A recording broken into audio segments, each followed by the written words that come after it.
Namah Narayanam Namaskritya Naram Chaiva Narottamam Devim Saraswatim Vyasam Tato Jayam Udiret Nashtaprayashva Bhadreshu Nityam Bhagavad Sevaya Bhagavati Uttama Shloke Bhaktir Bhavati Naishtaki Krishnaya Vasudevaya Devaki Nandanaya Cha Nandagopa Kumaraya Govindaya Namo Namah. Hare Krishna. A 1.4.26 Evam pravrittasya sada Evam pravrittasya sada bhutanam shreyasi dvija bhutanam shreyasi dvija sarvatmkena piyada sarvatmakenapi yada natushyad hridayam tatha tata. natushyadridayam tata. Translation and purport by His Divine Grace A.C. Bhaktivedanta Swami Prabhupada. Swami Prabhupada ki jai. O twice born Brahmanas, still his mind was not satisfied, although he engaged himself in working for the total welfare of all people. Purport: Sri Vyasadeva was not satisfied with himself, although he had prepared literatures of Vedic value for the all-around welfare of the general mass of people. It was expected that he would be satisfied by all such activities, but ultimately he was not satisfied. मुझे एक लंबा सा श्लोका पे थे हम ये तो can you go back the one before that had a very long purport.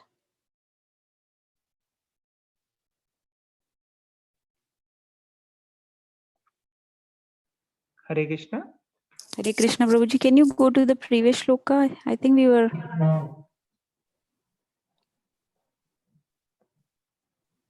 yes, we had to do this one. I'm sorry, Prabhuji.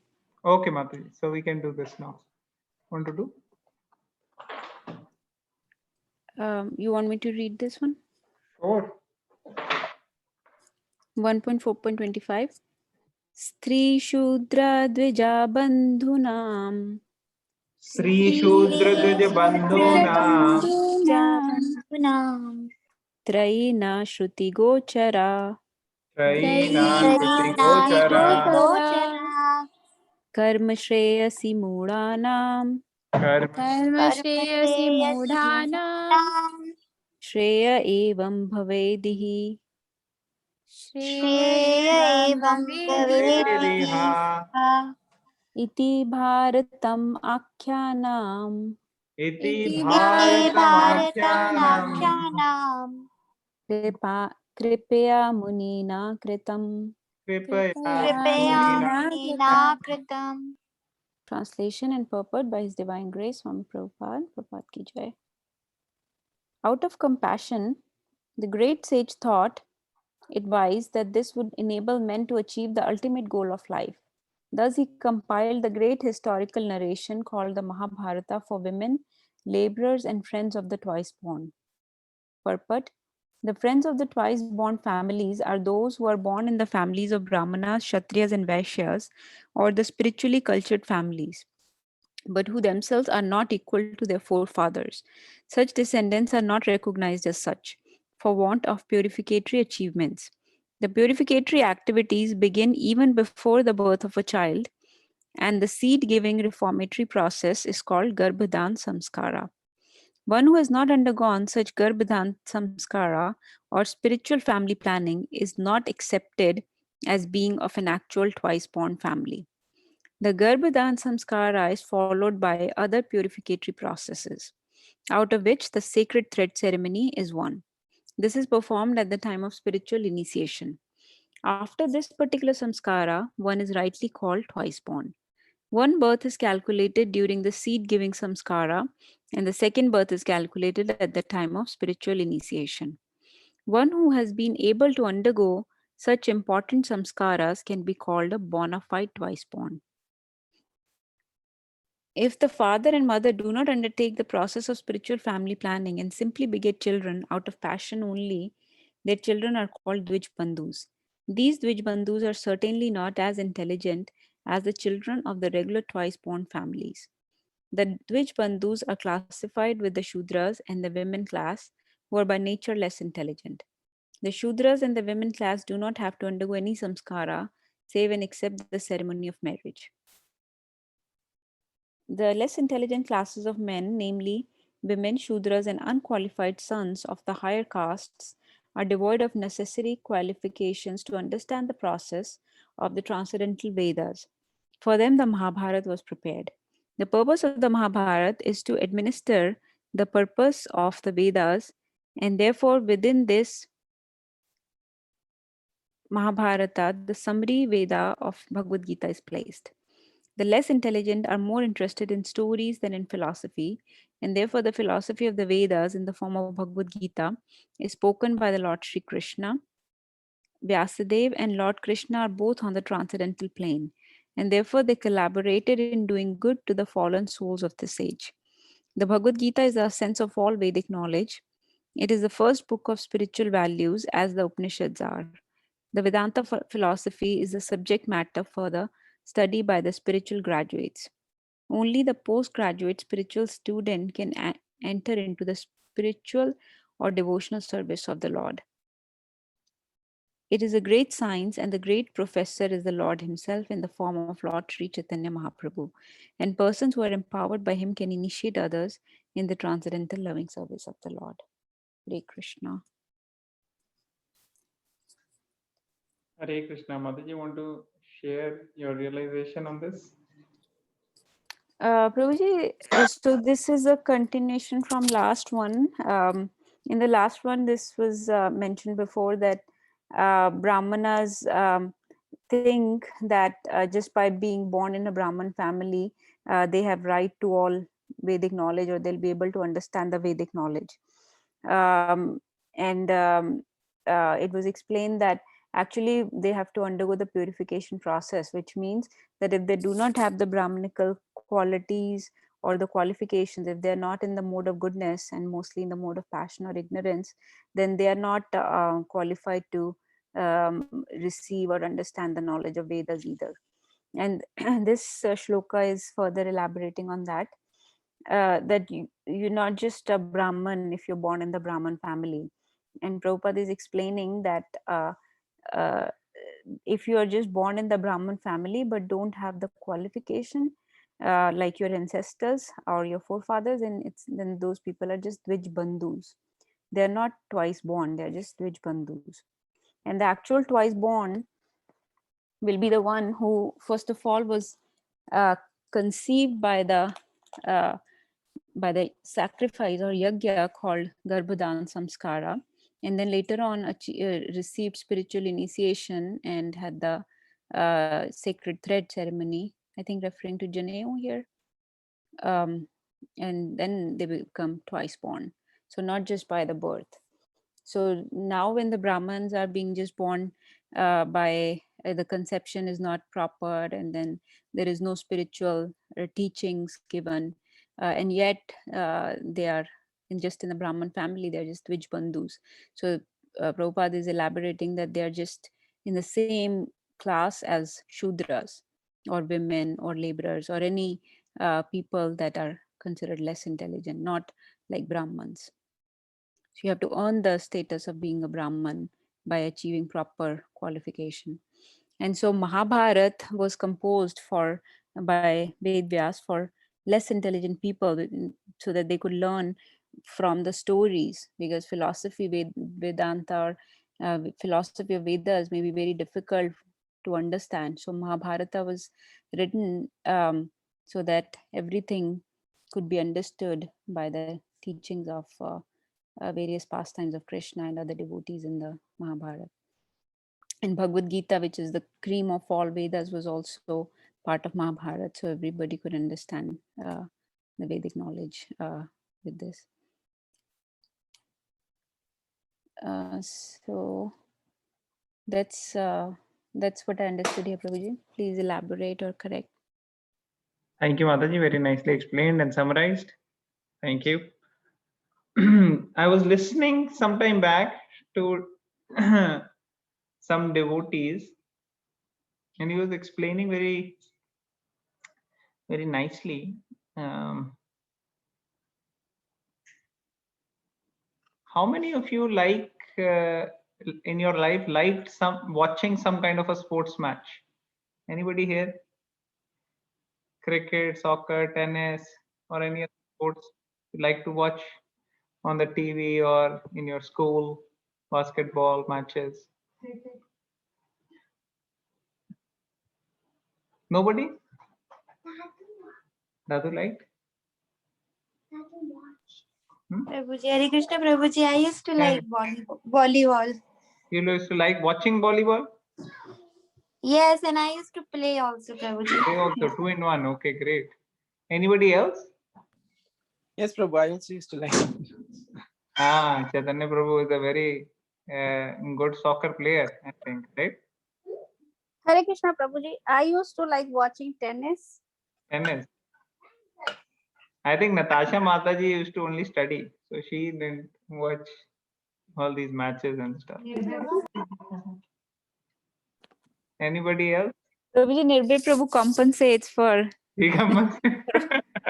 all the sports interest. Yes, yes. He plays everything and watches everything. So when a match, nobody watched cricket here. Everybody watched other things. Yes, Prabhuji. I watch sometimes when I'm forced to. Forced to watch cricket. या world cup वगैरह कुछ ऐसा हो तो. So in cricket match, so we used to be mad about cricket when I was in school. So what will you do? You will have preparation for the match before itself. Different things, everything is ready in the rooms. We have items for eating, and all the arrangements are made. And then, let's say if um, the match starts, you don't want to miss even a single ball. Rapt attention, especially the first ball of the match. And that too, what if it is India and Pakistan match? Oh my God. So that was watched by millions and probably billions of people with rapt attention. And everybody's attentive, what the commentator is saying, what different people are saying. So this is how everybody is curious. Oh, what is going to happen now? So this is how people are crazy about sports. You will see even in the US, there are so many different types of sports, and many of you named some of the sports. So when it's starting, everybody is there with rapt attention, wanting to see what is going to happen now. And 5,000 years ago, for Kshatriyas, what was the sport? Sport was to fight the battle, to show their skills. Like a soldier, a Kshatriya, he is so passionate about fighting for protection of dharma that he doesn't care about his life. That is actually true even now. When you see the life of a soldier, for example, when he is going to the battlefield or getting trained for it, the whole thing is full of passion. Actually, that is personification of passion. That is how much they undergo with the training and everything, and they're filled with this. So when the opportunity comes for displaying, they are very, very eager and active. So that is how all these Kshatriyas were. And people who were not there in the battle were always very eager to hear what happened. Just like we are eager to watch the match. Okay, what is happening? So similarly, everybody is very eager to see, oh, what is going to happen now? Both the parties, both the armies are there. So this is the situation which was actually created when Mahabharata was written. In the Mahabharata, this was the situation which was created. That both Pandavas and Kauravas were there about to fight. Now the fighting is going to happen. So what is happening? Everybody is in rapt attention to see, ab kya hoga? What is going to happen? Who's going to shoot the first arrow? And who is going to get defeated? And who is going to win? That was the whole idea about this. And Krishna and Vyasadev. What is Prabhupada, right? Vyasadev and Lord Krishna are both on the transcendental plane. Therefore, they collaborated. So they both collaborate in doing good by coming up with this beautiful Bhagavad Gita. Everybody is fixed on what is going to happen next. And what is happening? Krishna is seeing Arjuna, and Arjuna is saying, I cannot fight. I cannot fight, Krishna. Oh, everybody who is there, they are thinking, what is this? Kahani mein twist. This is like totally opposite than what they expected. So now their ears are all even more open. Their interest is even more. And at that time, Krishna starts speaking. The whole Bhagavad Gita is given. So a beautiful arrangement is made for people's curiosity and enthusiasm to be extremely high so that they are most receptive. And then the Bhagavad Gita can be given and everybody can take. So this is how Krishna has arranged this transcendental plan. So I kind of like this comparison to see, how now people are thinking about the rivalries in the sports, and back then the sports were for the Kshatriyas, were the battles. All right. Anybody else would like to share any points?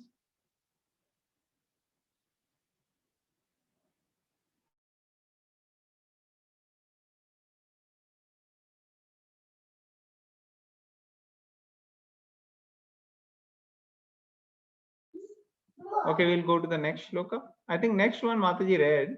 So should we go to the next one? Or maybe somebody can quickly read the translation and purport. Can somebody volunteer to quickly read this? Okay, I'll just read it. O twice-born Brahmana, still his mind was not satisfied, although he engaged himself in working for the total welfare of all people. Purport: Sri Vyasadeva was not satisfied with himself, although he had prepared literatures of Vedic value for all the welfare of general mass of people. It was expected that he would be satisfied by all such activities, but ultimately he was not satisfied. Okay, we'll go to the next. Who wants to read 27? 1-4-27.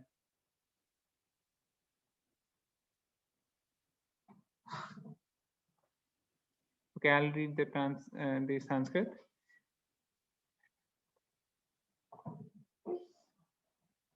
Nati prasidadridaya Nati prasidadridaya saraswatyastate chau Saraswatya Sateshu vitarkayan viviktastha Vitarkayan Kayam Viviktasa Viviktastha idam chovach dharmavid.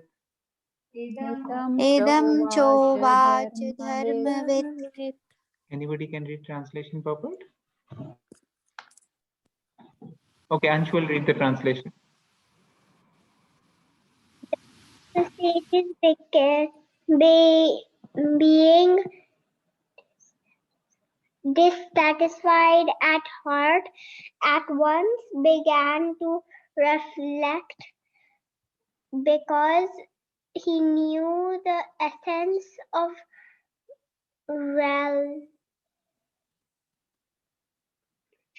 religion, and he said within himself.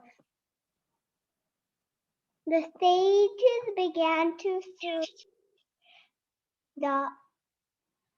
search out the cause of not being satisfied at heart. Perfection is never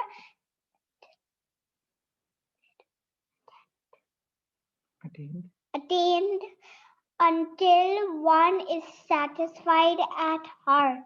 This satisfaction of heart has to be searched out beyond matter. Thank you, Ash. Thank you for reading. Hari. So he was not satisfied at heart. And this satisfaction has to be searched out, and it is beyond matter. So we'll keep going. Anybody wants to share anything? Otherwise, we'll keep reading. Can I read? Yes. धृतव्रतेन हि माया धृतव्रतेन प्रवृत्तेन हिंसाया हि माया छन्दांसि गुरवोऽग्नया छन्दांसि गुरवोऽग्नयः मानिता निर्व्यलीकेन मानिता निर्व्यलीकेन गृहीतं चानुशासनम् गृहीतं चानुशासनम् भारतव्यापदेशेन भारतव्यापदेशेन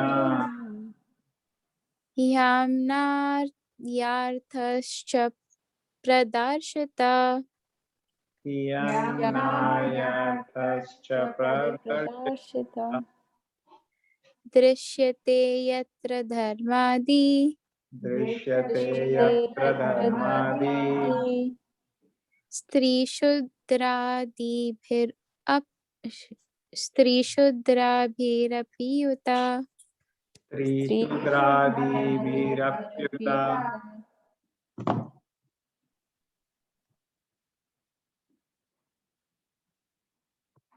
I can read the translation.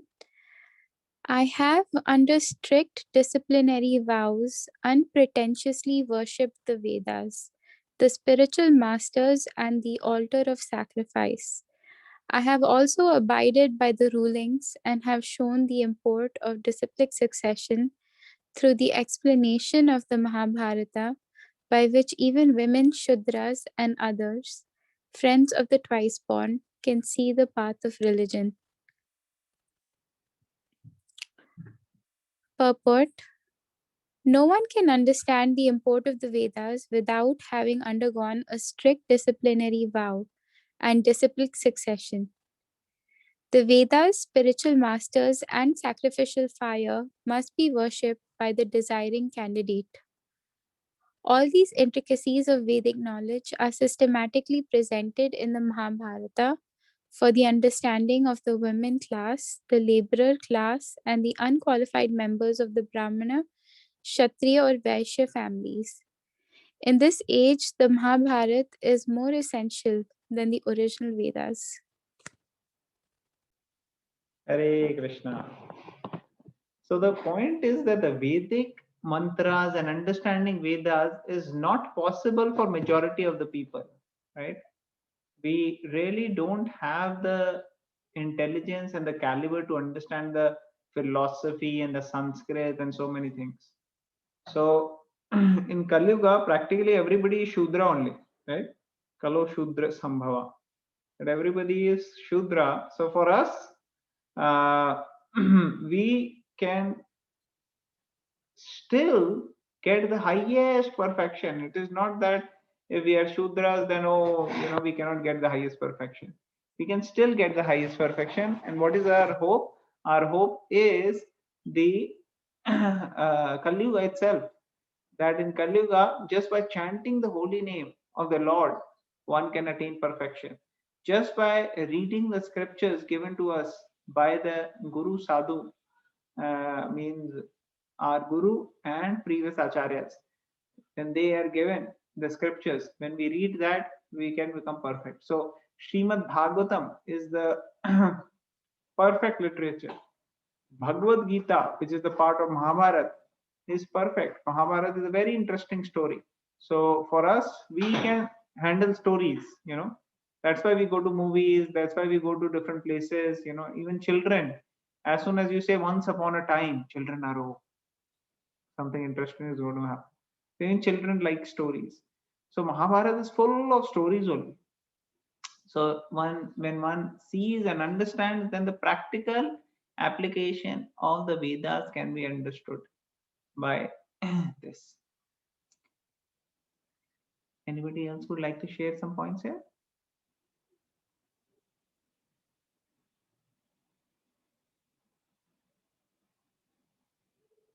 Okay, keep moving. Would like to read this shloka?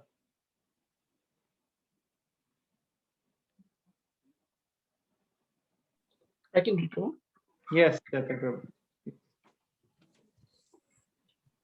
Tathapi batame dahiyo Tathapi Tathapi vatame dahi vatamedeyo yatma chaivatmana vibhu yatma chaivatmana chaivatmana vibhu vibhu asampanna eva bhati asampanna iva bhati brahma varchasya sattama. brahmavarchasya sattama. Translation: I'm feeling incomplete, though I myself am fully equipped with everything required by the Vedas. Purport by His Divine Grace Srila Prabhupada. Undoubtedly, Srila Vyasadeva was complete in all the details of Vedic achievements. Purification of the living being submerged in matter is made possible by the prescribed activities in the Vedas. But the ultimate achievement is different.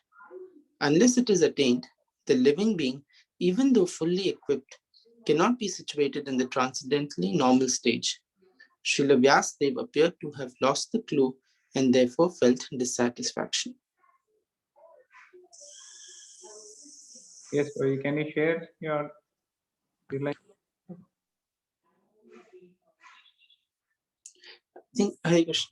So in this purport, Prabhupada is describing that although Srila Vyasadeva was the compiler of the Vedas, which in the purport Prabhupada describes, helps people who are submerged in the matter achieve purification by the prescribed duties, but the ultimate achievement is different. Unless it is attained, so those people who are only stuck in the understanding the fruitive activities section in the Vedas or other things, they sometimes get lost in the flowery language of the Vedas, but they don't understand that the ultimate goal is to understand Krishna. So that is why Prabhupada is describing that Srila Vyasadeva appeared to have lost the clue. It is not that Srila Vyasadeva is the incarnation of Lord Krishna only and is empowered by Lord Krishna, but just to so that his guru Narad Muni going forward can give him this instruction. He's sort of taking part in this pastime. This actually reminds me of one incident that Prabhupada from Prabhupada's life. Once what had happened that there was a Chaturvedi Brahman who had come to meet Prabhupada, and he was having a discussion with Prabhupada. So he talked for like half an hour, and in the end, Prabhupada said, "Okay, but you're such an expert on the Vedas, so you tell me who is God?" Then he said, "Oh, that is very difficult to understand, and that is very difficult to explain." And then he couldn't explain properly. So Prabhupada said, "No matter, don't worry, I will tell you." So then there was a devotee child playing, and he called the devotee child, "Come here." And the devotee child comes there and he says, "You want a laddu?" He says, "Yeah." He says, "Okay, first you tell me who's God." And he says, "Oh, Krishna is Supreme Personality of Godhead." Prabhupada gives the laddu to the child and sends him away. So then Prabhupada tells that Chaturvedi Brahman that, see, it is so simple. There is no need to get lost in so much technicalities. If you understand that ultimate goal of the Vedas is to understand that Krishna is the Supreme Personality. Hare Krishna. Hare Krishna Chaitanya Prabhu. Thank you. Very nice. Beautiful. And you recited the shloka also very nicely. Okay. So we'll go to the next shloka, or anybody else would like to share anything?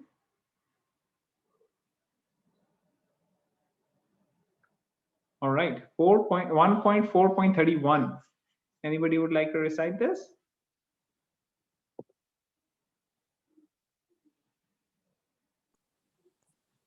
Okay, I'll recite. Yeah, go ahead. Who wanted to recite? Hare Krishna, Prabhuji. I will try, Prabhuji. Yes, Neela Mataji, go ahead. Kim va bhagavata dharma Kim va Bhagavata dharma na prayena nirupitaah na prayena prayena nirupita priya paramhansanam priya paramahamsanam ta eva hi achyuta priyaah. eva yachyuta priya.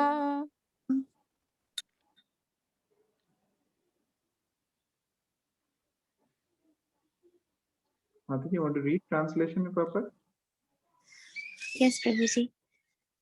This may be because I did not specifically point out the devotional service of the Lord, which is dear both to perfect beings and to the infallible Lord. Purport. The dissatisfaction, dissatisfaction which was being felt by Srila Vyasadeva is expressed herein in his own words. This was felt for the normal condition of the living being in the devotional service of the Lord.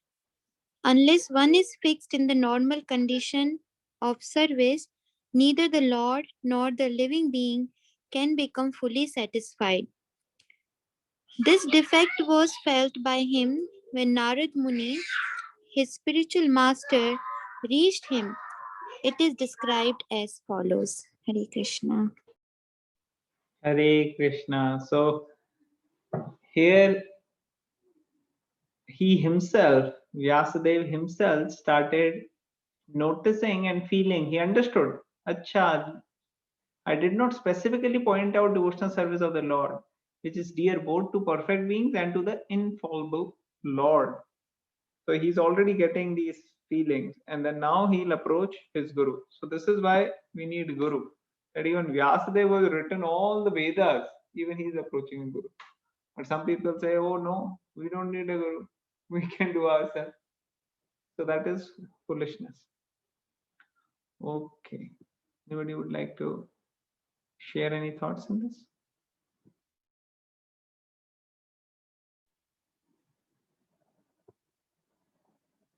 Okay, go to the next one. 1.4.32. Anyone? Can I read? Please. Tasyaivam khilamatmanam Tasyaivam khilamatmanam manyam anya sakhidyata manyamanasakhidyata Manyamanasakitataha krishnasya narado bhyagat Krishnasya Krishnasya narado naro bhagat bhyagat ashramam pragudaritam. ashramam ashramam udar. pragudaratam. Can I read the translation and purport? Please. As mentioned before, Narada reached the cottage of Krishna Dvaipayana Vyas on the banks of the Saraswati, just as Vyasadeva was regretting his defects. Purport: the vacuum felt by Vyasadeva was not due to his lack of knowledge. Bhagavad Dharma is purely devotional service of the Lord to which the monist has no access. The monist is not counted amongst the Paramahamsas, the most perfect of the renounced order of life. Srimad Bhagavatam is full of narrations of the transcendental activities of the personality of Godhead. Although Vyasadeva was an empowered divinity, he still felt dissatisfaction because in none of his works were the transcendental activities of the Lord properly explained. The inspiration was infused by Sri Krishna directly in the heart of Vyasadeva. and thus he felt the vacuum as explained above.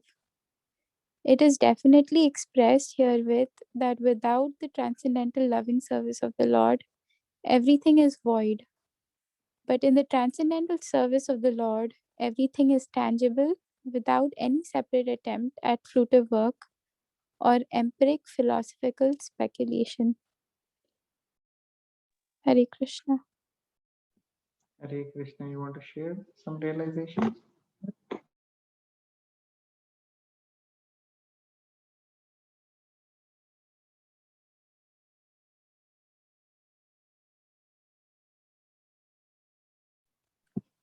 Yeah, I can try to share some thoughts. I don't have as much realization, but I can try. So there are two understandings of God. There is the Advaita and the Dvaita.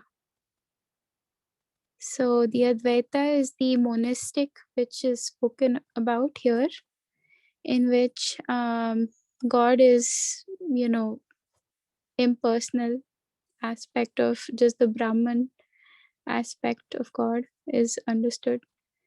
And Dvaita means it's like a dual understanding of God. That means God is Brahman also, and he's a person also. He's a Bhagavan also. So basically, monists think that God is impersonal without qualities or a form.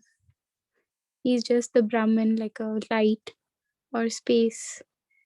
But Dvaita is like when they understand that he has a form, name, qualities, he's a personality.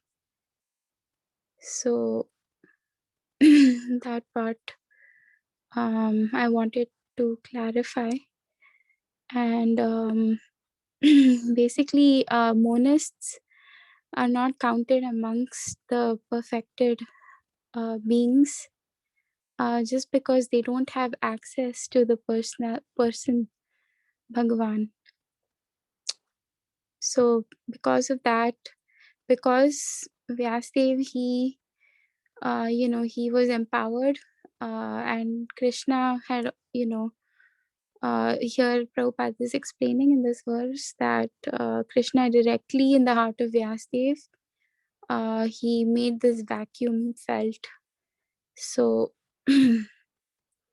so hence, Vyasadeva is feeling this way and wanting to glorify Krishna's activities. Please correct me if I made any mistakes.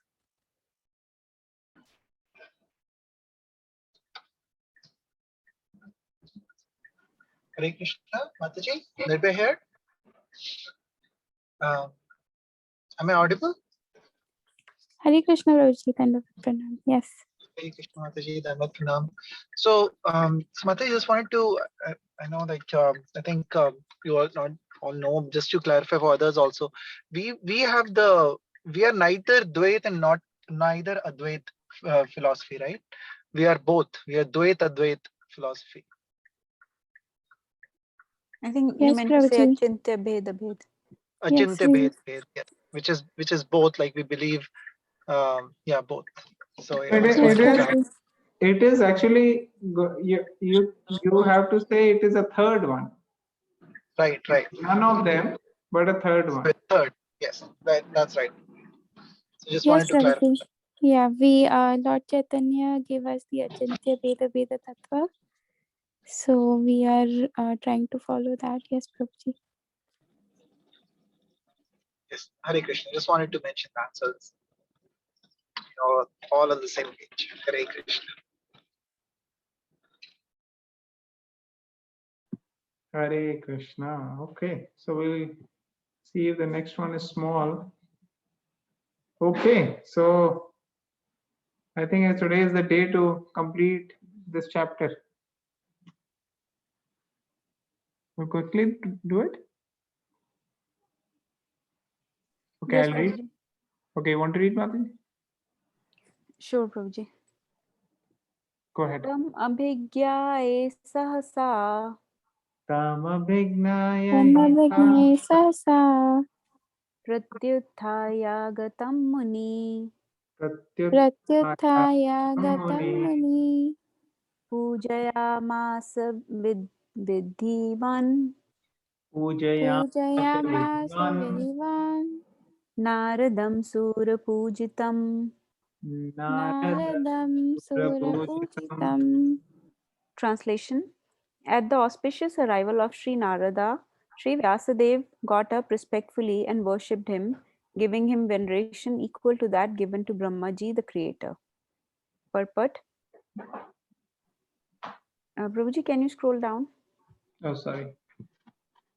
Vidhi means Brahma, the first created living being. He is the original student as well as professor of the Vedas. He learnt it from Sri Krishna and taught Narada first. So Narada is the second Acharya in the line of spiritual disciplic succession. He is the representative of Brahma, and therefore he is respected exactly like Brahma, the father of all Vidhis or regulations. Similarly, all other successive disciples in the chain are also equally respected as representatives of the original spiritual master. Thus ends the Bhaktivedanta purports of the first canto, fourth chapter of Srimad Bhagavatam, entitled The Appearance of Sri Narada. Hare Krishna. Hare Krishna. Mataji, you want to share a couple of points? Yes, Prabhuji. So in this one, they're just saying that Sri Narad Muni came and Sri Vyasadev got up and paid him respects because Narad Muni is the great devotee and his spiritual master. And and then in Purport Prabhupada is describing how Narad Muni has received knowledge from Brahmaji, and he has received knowledge from Sri Krishna, Lord Sri Krishna himself. And in this way, the disciplic succession, the knowledge is being transferred, and they're all representatives of the Supreme Personality of Godhead. Hare Krishna. Hare Krishna. Very nice. Great. Anybody else would like to mention any points?